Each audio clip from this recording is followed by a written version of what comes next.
It's impossible to do justice to the anatomy of the spinal cord in half an hour, but I'll put this together for you as a vademecum for those, no matter what level in your training you are. So from beginning to senior. So some of this may be a review for you. So this is a spinal cord that we removed in the lab, and this is what you typically see. This is a posterior view with dura opened up, and we see the vascularity on the terminal part of the spinal cord, the cauda equina, the tip of the conus, filum terminale as it descends down. And the spinal cord gets a little bit of a rough shake in the literature. It's only about 2% of the weight of the central nervous system, so it's about 35 grams. It's about 45 centimeters long, and I always like to have people look at your pinky's nail. So the width of your pinky's nail, right, is the width of the human spinal cord. It's about 10 millimeters. So it's carrying tens of thousands of axons and has tens and tens of thousands of neurons, yet it's a very small structure, and essentially everything from your brain outward and from outward back to the brain is using the spinal cord. So a very important structure in the human anatomy. So if you remember, the neural tube develops, and the cranial part of that neural tube eventually becomes your brain, right? And then we forget about the caudal part of that neural tube, which becomes the spinal cord. And if you look at the spinal cord, it's in essence a very nice window into what the early neural tube looked like initially. You can see in this electron micrograph that the fusion of the neural tube is occurring just here in the center, and that's about C7. And then from that point, the neural tube is going to zip cranially and zip caudally. It fuses cranially at about the 24th day of gestation, and then caudally at about the 26th day. If you look at a schematic drawing, you can see that early on, about the second week of development, you have a bilaminar disc. So we all started off as just a little wafer, right? Two little pieces of tissue. And then the superior part of that tissue is facing up into the amnion. The inferior part of that tissue is facing down into the yolk sac. And this bilaminar disc is trying its best to become now something that looks more like a human as far as development. So it wants to create a third layer. And this layer of going from a bilaminar to a trilaminar region is called gastrulation. And that gastrulation occurs simultaneously with neurulation, where we're forming the neural tube. And then finally, secondary neurulation, where we finished forming the caudal part of that neural tube. So as you see here, the purple at the top would represent the external surface that's facing up into the amnion, and those cells originally are going to be called epiblast. And those epiblasts, as you remember from some earlier medical school courses, will then start to head toward Henson's node, down into the primitive streak, and then eventually start to pour inside this bilaminar disc, replace some of those early hypoblast cells that are facing down into the yolk sac. And then those hypoblast cells, as they're replaced with these epiblast cells, form endoderm, mesoderm. So now we have an endoderm, mesoderm, and ectoderm. And one of those early cells that goes down inside, and it's a mesodermal derivative, is the notochord that you see. And that notochord acts as a central core to help align the embryo, keep laterality, and also has some inductive properties to the overlying ectoderm. The two edges, as you see in the next slide, start to come together as we fold this neural tube. And by this point, we have two large columns of mesoderm. This is your paraxial mesoderm. So that's going to give rise to the spinal column, the meninges, the dura, for example. We see the green. As that green starts to drop down in this view, this is a specialized set of tissue called the neural crest cell. So at this point, the neural tube has fused dorsally. We have two large cell groups, which are our paraxial mesoderm, still see our notochord, and then the neural crest cells go out and give rise to a plethora of different structures, ganglion cells, things as diverse as odontoblasts for your teeth, right ventricular outflow, etc., melanocytes. So a neural crest sitting here just below this dorsal ectoderm, which if it doesn't become the neural tube, it becomes basically your skin. Now, if we get closer to where the spinal cord develops, you'll see in this ABC, let's go down to D, that we have different zones that are occurring. So we're looking at a cross-section through the neural tube, just here. And that inner layer is called the ventricular zone, so that will eventually become your ependema and is simply a columnar ciliated tissue with potential for CSF to reside there, just as we have in the ventricles of the brain. Just peripheral to that, you see the mantle zone, and that mantle zone is going to give rise to all of your neuronal cell bodies and essentially the gray matter of the spinal cord. And then lateral to that, the marginal zone. That'll be where the axons of those, primarily of those mantle layer cells, will live. This next slide, if we drew a line just like that, we see that we have different plates. So the gray matter here that's dorsally is the alar plate, and then the gray matter here is the basal plate. The alar plate gives rise to essentially your sensory neurons, right? So your dorsal horns of the spinal cord, and then the ventral or the plate closest to the front of the developing embryo will give rise to the motor system. We also see that that group of paraxial mesoderm that I showed you starts to differentiate into things called somatomeres. These will eventually become somites, and each block of somite, which is just a block of paraxial mesoderm, will give rise to three things: a sclerotome, a myotome, and a dermatome. So a patch of skin, a muscle group or muscle, and then an area of bone that each segmental nerve off the spinal cord goes out and innervates. This is a cross-section through a human central canal from our lab, and you can see the columnar ciliated nature of the central canal here. Sometimes these are dilated down near the caudal end of the conus and referred to as the fifth ventricle or the terminal ventricle.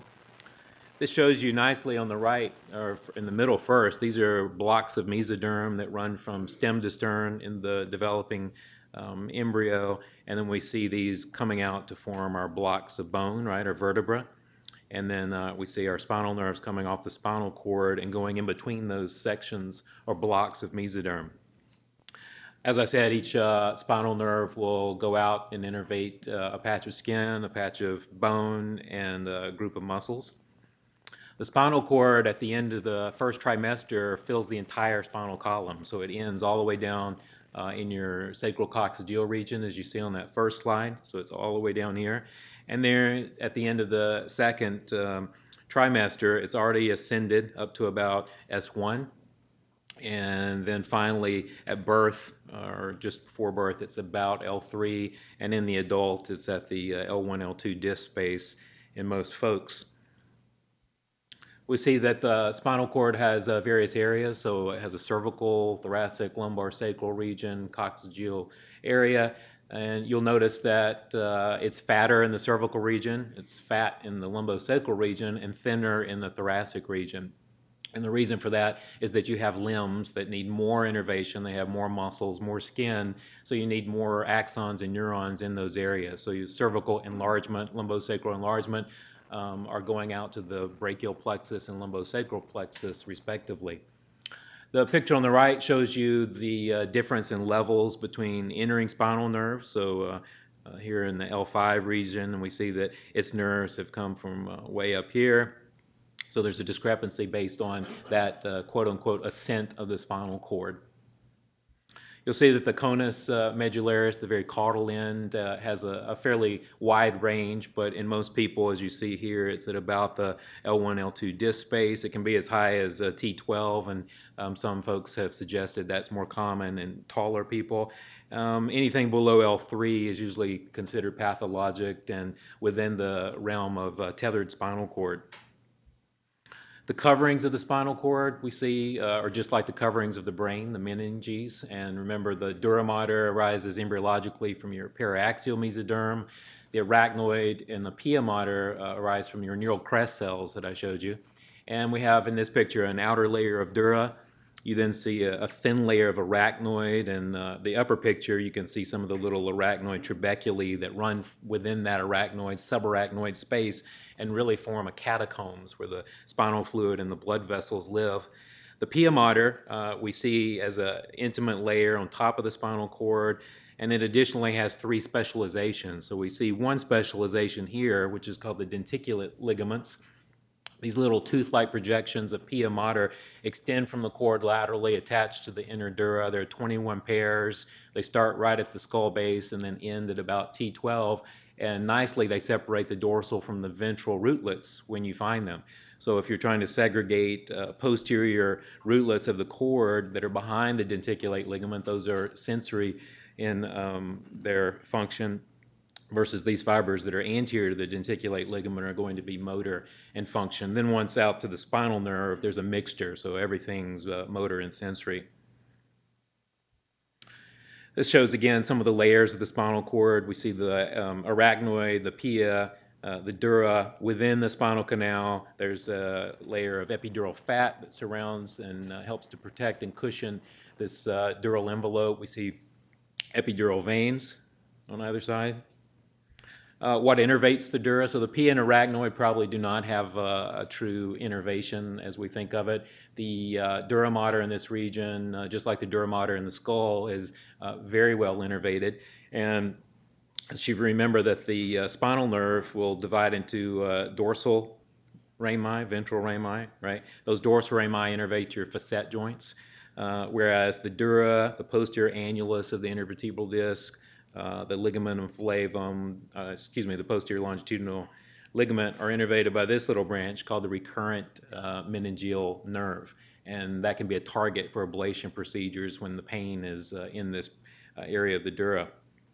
The spinal nerves, as they leave the dural sac or the thecal sac, do so at varying methods as you go down the cord. For example, in the cervical region, this is based on an earlier study of ours, you see that there's often 2 little apertures in the lateral dura where the rootlets will exit before they become a spinal nerve in the intervertebral foramen. In the thoracic region, there's usually not so much of separate foramina. There's a single foramen, but it may have a little septation between the 2 parts. Sometimes for both cervical and thoracic, you just see a single aperture laterally. And then in the lumbar region, there's a single aperture that has a small little piece of fibrous tissue that separates those rootlets as they exit through. This is also based on our earlier study that shows you that that transitional zone from central meninges to the epineurium, perineurium, endoneurium coatings of the peripheral nerve are not as simple as the depictions in textbooks show you.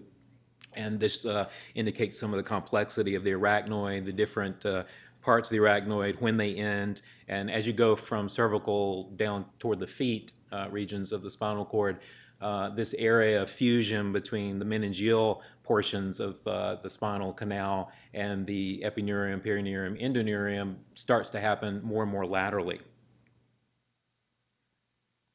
So if we look at the related spinal ganglion, we see here in the cervical region, the second cervical ganglion of C2 here, right at the intervertebral foramen. Usually C1 does not have a dorsal root ganglion. If it does, it's usually uncommon. We see as you go down that those have a fairly distinct location in the intervertebral foramen. One point to remember is that the dorsal root ganglion, the sacrum, however, is intraosseous. It's inside the sacrum. And people have seen, for example, Tarloff cyst would realize that you have a thinning of the bone of the sacrum with the dilatation around these dorsal root ganglia. We see some, in this case, arachnoid trabeculae. We're working on studies now that are trying to quantitate how these affect the flow of CSF around the spinal cord. This is from our lab that shows you a cross-section through the spinal cord, which is here, and we see these arachnoid trabeculae, and they're most commonly seen in a posterior direction. Some of the venous epidural plexus of Bassons. 3 layers of the meninges that we see, and again, the venous plexus of Batson, which all the textbooks and when I was coming up, we all were trained that those are valveless structures, and that's the way you can have pelvic metastases go up to the brain. And actually a recent study looked and found that many of these do have valves. So it still may be the pathway, but it's not for the particular reason that was posited in the past. Again, this is a posterior view of the spinal cord. We see our denticulate ligaments, which I told you were extensions of the pia mater. There's also a thickening along the anterior spinal artery, which is called the linea splendens. That's the second specialization of pia mater. And then probably the most remembered by folks is the filum terminale, this extension of pia mater that it goes down from the tip of the conus and pierces through the cul-de-sac at usually S2 to run out to the dorsum of the sacrum. This is a blow up of the left cranial-cervical junction from our lab across the way. So this is the vertebral artery. C1 with no dorsal root ganglion is common. DRG of C2. And beautifully you can see this is spinal cord. We see some dorsal rootlets, which are all sensory. At the asterisk, that's the denticulate ligament that separates the dorsal from the ventral rootlets. And then here in a funny position, embryologically is the accessory nerve, the spinal part of the accessory nerve, which is a quote-unquote motor nerve and should be in front of the denticulate ligament, but is curiously always behind it. This is a representation of the cul-de-sac of the spinal cord ending here at S2, and then a bone removal over the posterior sacrum that shows you the interosseous location of the DRGs, the ending of the cul-de-sac, and then this continuation of the filum terminale onto the back of the coccyx, which you can call the external filum terminale or the coccygeal ligament. Two spinal cords from the lab, and you'll see that the spinal cord on the right, there's a little bit of fat in the filum terminale, and that's a normal finding. About 6% of us have fat. If those phyla that have fat present with symptoms of tethered cord, then they may be candidates for transection of the phylum. There's the phylum internal and externum.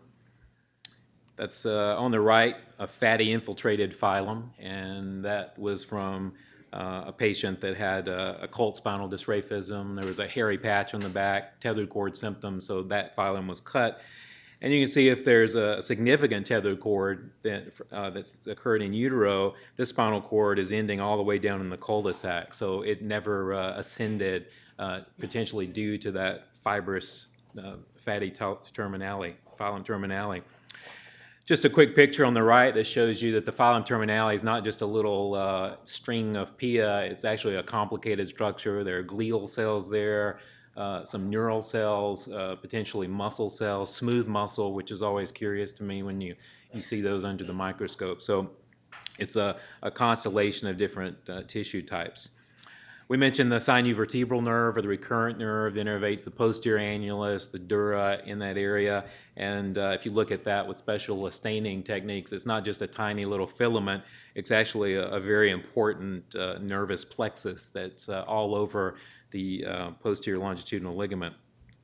Let's look at some of the blood supply. So we see the main blood supply for the spinal cord comes from the segmental arteries. In the neck, that's going to be the vertebral artery primarily, but you also see segmental branches from the ascending cervical. You see it also from additional smaller branches, deep cervical. In the thoracic region, it's the intercostals, posterior intercostals, and then lumbar and sacral region, it's going to be lumbar arteries or sacral arteries. If you see from this picture, we have these medullary branches that come off the segmental arteries, segmental branches, and then from those medullary branches you get radicular branches that will run along the rootlets to the cord directly. This is a more schematic picture that shows you that same blood supply. So this happens to be in the thorax. We see a segmental artery, which is a posterior intercostal, runs posteriorly, gives off branches to the posterior paraspinal muscles, gives branches to the vertebral column, and then gives lots of these radicular branches. There are about 10 major radicular anterior branches and about 20 posterior radicular branches. Those radicular branches are coming in at right angles to the spinal cord, but we also have longitudinal vessels that are coming down on the front and the back, and that would be the anterior and posterior spinal arteries respectively. The anterior spinal artery, as you know, comes from the vertebral artery, and the posterior spinal is usually vertebral but can arise from the posterior inferior cerebellar artery. These will then anastomose with these segmental arteries at right angles and help supply the cord.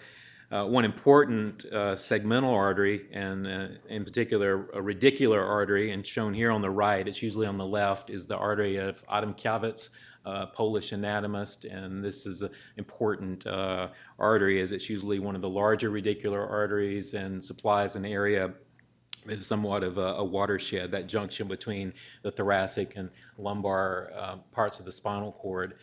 Normally it's the radicular artery of Adamkiewicz comes from T12 to about L1, although there's a large range.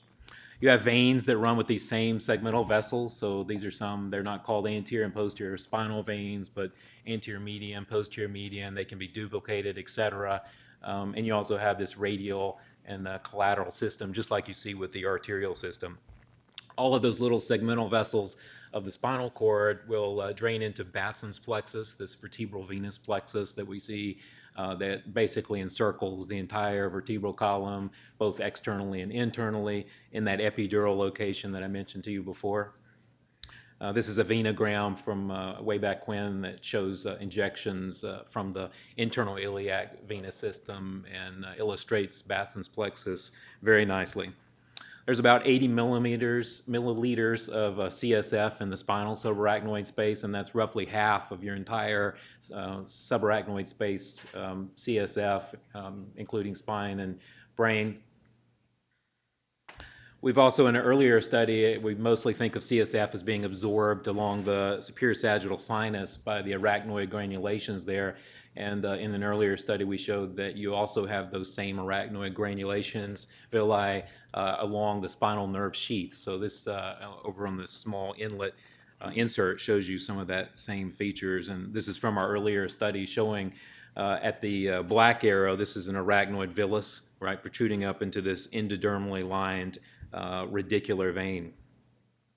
So as we move closer to the spinal cord itself, we see that the spinal cord can be divided somewhat in half. So this dorsal system, which is primarily sensory, anterior system that's primarily motor, so that the rootlets are segregated as they come out into motor and sensory respectively.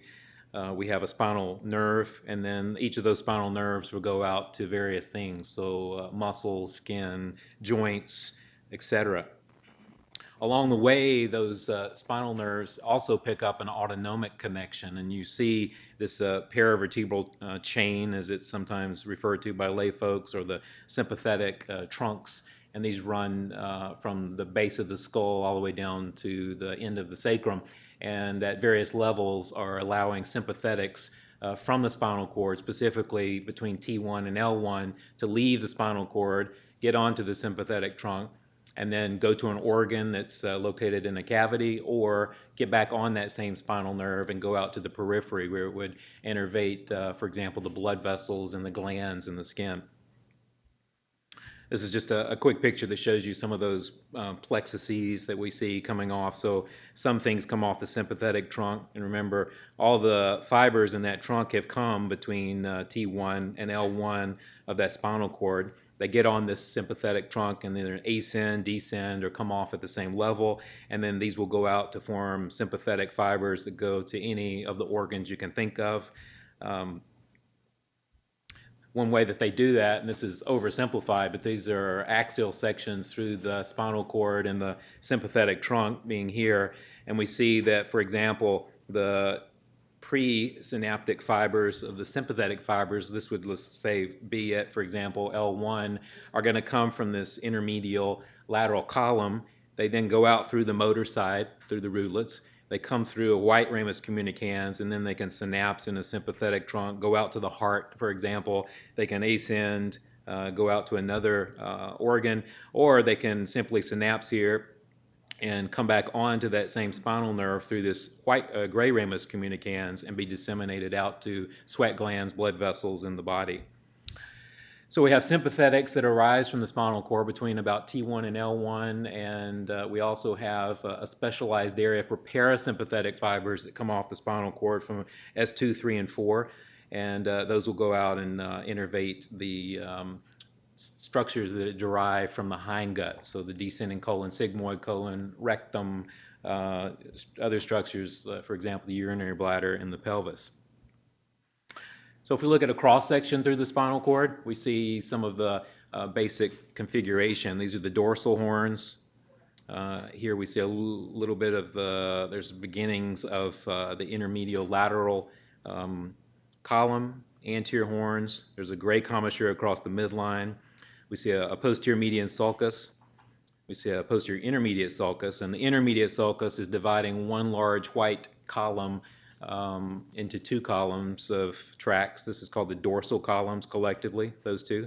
And then just lateral to the lateralmost portion of the dorsal column, we see the posterior lateral sulcus, and that's where your dorsal rootlets will be entering into the back of the dorsal horn. Here's the anterior median fissure, which are very large and extends all the way internally toward that gray commissure. Central canal, you can see a little bit here. An anterior lateral sulcus, that's where our anterior rootlets are going to arise. And then nicely, we can use those parts. This is again from the cervical spinal cord. We can use those parts to identify axonal white matter tracts as a lateral funiculus.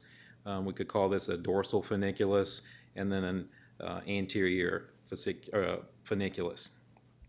Looking at different parts of the spinal cord, this is a cut A through the cervical, a cut B through the thoracic, C through the lumbar, and then D through the sacrum. And you notice that the white matter, which is black here, is being layered on as you ascend up the spinal cord. So in the cervical region, we see the thickest amount of white matter. The gray matter has to do with what muscles you're innervating in that area. So the thoracic region has a very small horns because there's very little muscle. They're intercostal muscles, etc., but you're not innervating limb muscles like the brachial plexus and lumbosacral plexus. There's a specialized tract that we'll talk about, which is a white matter tract that is at the cap of the dorsal horn. This is Lissauer's tract. This is a German anatomist who described this. So some of the dorsal horn fibers from your DRG are entering in that point, and instead of synapsing right at that same level and then causing some reaction or running in another tract, it can then ascend or descend in this Lissauer's tract. After that, these Roman numerals represent structures called Rexid's lamina. So if I can write that all here. Rexid was a Swedish neuroanatomist and divided up the dorsal, the gray matter of the spinal cord into these 10 levels. Some that are important, Rexid lamina 2, substantia gelatinosa, is where a lot of your pain fibers will enter. And interestingly, if you look in that substantia gelatinosa, there are opioid receptors. So there's some modulation of pain as it's coming in posteriorly.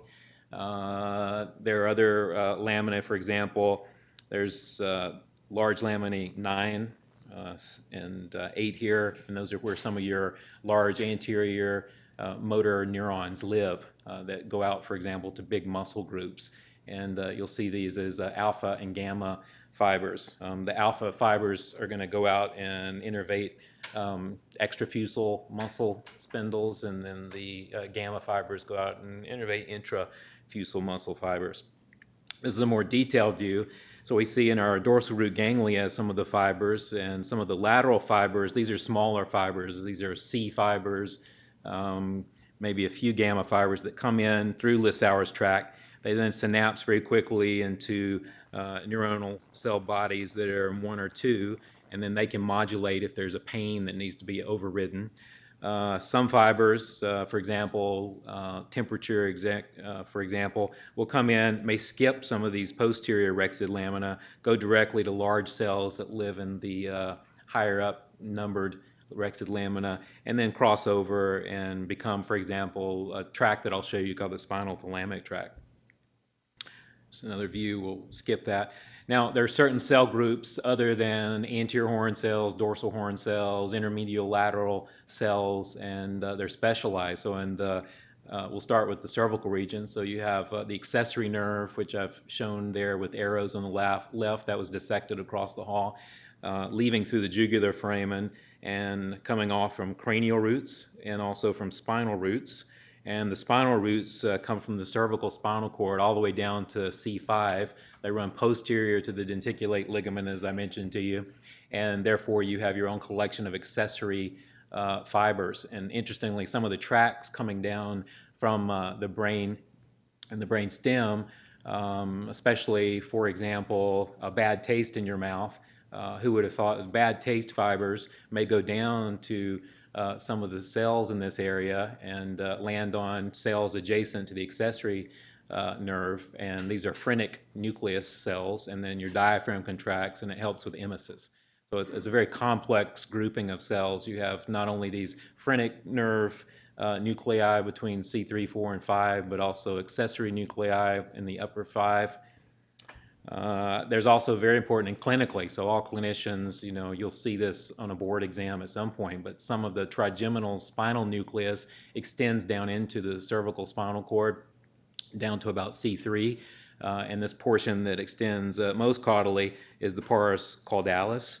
And if you look at V1, 2, and 3 for just the trigeminal's distal branches, you get this kind of dermatome pattern, right? Forehead, nose, chin. But if you look at the central gray of this pars caudalis, you get this onion skin effect, where the more caudal fibers in the pars caudalis are located here just in front of the ear. So some of the DRES procedures, dorsal root entry zone procedures, will try to target this pars caudalis for pain procedures and obliterate that. Another collection of gray matter cells are found in the pudendal nerve, and these arise from a little cell collection in S2, 3, and 4 called Onuf's nucleus. And this essentially goes out to bulbocavernosus, ischiocavernosus, pelvic floor muscles, and sphincters for the perineum. All right, this is a very elementary picture of some of the very major tracts that are in the spinal cord. And we see on the left side, these are sensory tracts, and on the right side, your view right side, the red represents motor tracts. So some of the more important tracts we see, one would be the hypothalamic spinals. These come from the posterior part of the hypothalamus, descend down and look for the intermedial lateral column. So they're basically upper motor neurons that govern these sympathetic cells and parasympathetic cells down at S2, 3, 4, and then between T1 and L1 for the sympathetic fibers. Lateral corticospinal tract, this is the major motor tract that primarily has come from the contralateral side of the body, so it's representing the contralateral musculature, descends here, kind of wedged in between the dorsal and ventral horns. We have a area that kind of wraps around the edge of the anterior horn, some dorsal horn. These are reticulospinals. And may have something to do with movement control, and may also essentially be a connection between the reticular fibers of the midbrain pons and medulla that create this so-called reticular activating system, or this alert system, so that alert fibers are going out to the periphery. On the same side, we see an important tract. This is the medial longitudinal fasciculus, and some of these fibers, they're essentially carrying medial vestibulospinal tract fibers from the junction between the pons and the medulla. We also see, not shown here that I can see, but rubrospinals that are here. These come from the red nucleus of the midbrain, from magnocellular cells at that region. Those two groups, I point them out, rubrospinals and vestibulospinals. And the vestibulospinals coming in two forms, medial and lateral vestibulospinals. Those are basically backup systems for your motor system. So if your cortical spinals, they're coming down and are usually in charge and arising from the fifth layer of your cerebral cortex, if something injures them, then one of these two tracts will pick up. So the rubrospinal tracts, let's say you have a head injury, and the patient has a flexure posture, so they're flexing the upper limbs and the extension of the lower limbs. That flexure posture comes from these rubrospinals, who are now put into a position to control movement, and they have an excitatory response when they synapse on anterior horn cells that go out to the upper limb. The vestibulospinal, if you see those in action, you'll have a decerebrate positioning, where the patient's extended at the elbows, still extended in the lower extremities, and that's because the lateral vestibulospinals have excite the extensor posturing. The medial longitudinal fasciculus, that's really part of something that goes up and connects with extraocular muscles. So the physicians in the crowd will be aware of that. So the medial longitudinal fasciculus connects all of the nuclear groups of the external eye muscles that move it around. And by having this extension down into the neck, these fibers, these medial vestibulospinals from the medial vestibular nucleus, help to also bring your neck into play. So when the eyes move, the neck can move the head towards that same direction and vice versa. There are also some involuntary fibers from the tectum. So you have tectospinals that, for example, if there's an auditory stimulus or if you see something in the periphery, the head and the eyes may go toward it before you voluntarily try to focus on that. So those are some major things going on that side. On the sensory side, we see several things. One is probably the most important is the ALS system. This kind of caps the anterior horn and carries with anterior lateral system is what that stands for, and that carries with it the more familiar spinal thalamic tracts, which carry pain, temperature, and crude touch, unlike the dorsal columns that are carrying fine touch, proprioception, vibration, pressure, etc. The dorsal columns in the spinal cord, when these fibers come in through the dorsal rootlets, will ascend in that dorsal column, will travel up to the brainstem. They cross over in the brainstem and change their name to something called the medial lemniscus. That then goes up to the thalamus and then to the postcentral gyrus so that you can interpret what it is that the sensation is trying to tell you. The spinal thalamics, and again, in that ALS, you have other things. There are spinal hypothalamics, there's spinal aqueductal, spinal mesencephalic tracts, but the one people are most familiar with in the ALS system, spinal thalamics, will come in through the dorsal horns, and as soon as those fibers come in on one side, they cross over and come to the contralateral side where they then will ascend up to the brain, eventually to the thalamus in the VPL part of the thalamus, and then again to that postcentral gyrus. So dorsal columns are conveying conscious proprioception. The two systems we see here more laterally, these are the spinal cerebellars. I'll just briefly cover these for lack of time, but they're almost separated here by the denticulate ligament, and the dorsal and the ventrals are carrying this, again, unconscious proprioception. The dorsal system will run up, get to the cerebellum, usually mostly on the ipsilateral side through the inferior cerebellar peduncle. Then it makes its way over to the thalamus. There's some fibers. It's a complex system where you have fibers in the cerebellum, dentatorubrothalamus, that then connect in the rubrospinal tract as well. The ventrospinal cerebellars do something similar. So dorsal columns. This is a very elementary schematic that shows you somehow the pathway for these dorsal column fibers as they stay on the ipsilateral side, and then in the medulla crossover. They've synapsed here in nuclei in the cuneate and gracile nucleus, the gracile nucleus being red and more medial. They then cross over to form this medial lemniscus, go up to the thalamus and then to the sensory cortex.